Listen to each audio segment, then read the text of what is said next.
Hey, what's going on, guys? In this video I am going to make a scroll saw hot wire scroll saw cutter. Didn't you already make a hot wire cutter? Well, this one's different. This one's got magical powers and it opened up portals and all kinds of cool shit. Now this one's different.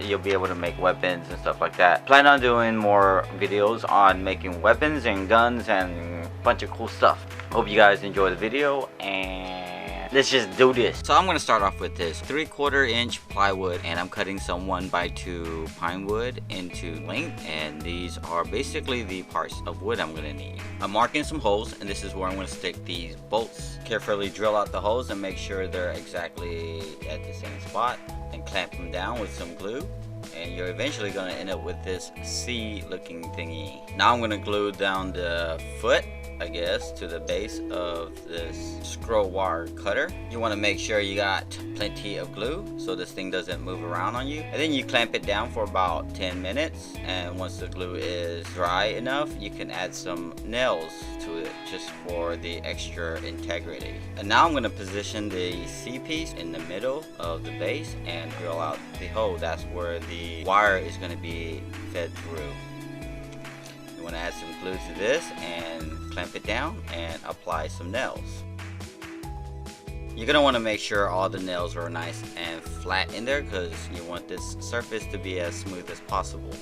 I got some scrap wire, terminated it off with some ring terminals, and I fed it through this bolt. And I'm going to screw it into the wood just like that with the wire on the screwy side. You want to make sure your bolts are in there nice and tight because we don't want it to play around, because we don't play, we only cosplay. I got me some nichrome wire. I'm going to take it, bend it, and twist it.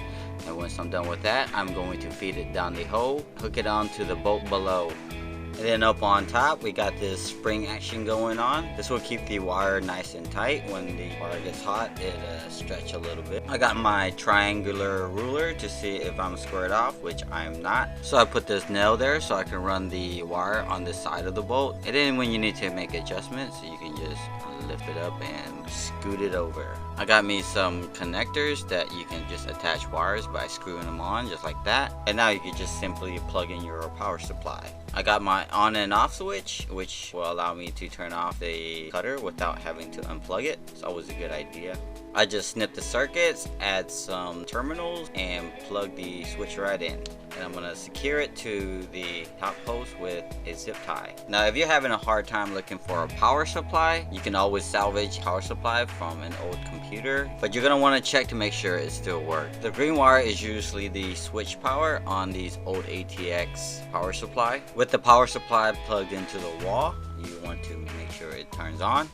Take a jumper wire and ground it off to one of these black wires, and if it works you should feel the fan kick on. Double check to make sure that you're getting the proper voltage, and you only need 5 DC volts to get the wire hot enough to cut foam. I went and saved the yellow and black wire just in case I may need 12 volts somewhere down the road. Make sure you unplug the power supply from the wall, then you want to cut off the rest and tape it away. Put a connector on the wire that you need, add a switch to the green and black wire so you can turn it on and off, and now you are ready to cut some foam. We will be making some weapons and other cool stuff in upcoming videos, so stay tuned. Hey, I hope you guys enjoyed the video. I hope you guys learned something. Next video I'm going to show you guys how to modify a head to fit your head and make an Ed or a Fred, or whatever you want to call them. Today's shout outs go to Jarrett Hale in Oklahoma and Trey back in North Carolina. They've been working on some cosplay stuff, and they've left some really cool pictures of their progress on my Facebook page. Yeah, so if you haven't already liked it, you better go over there and check it out. So follow me on Instagram, like me on Facebook, leave comments in the descriptions below, and if you haven't already subscribed, you better hit that subscribe button. And I'll see you guys later.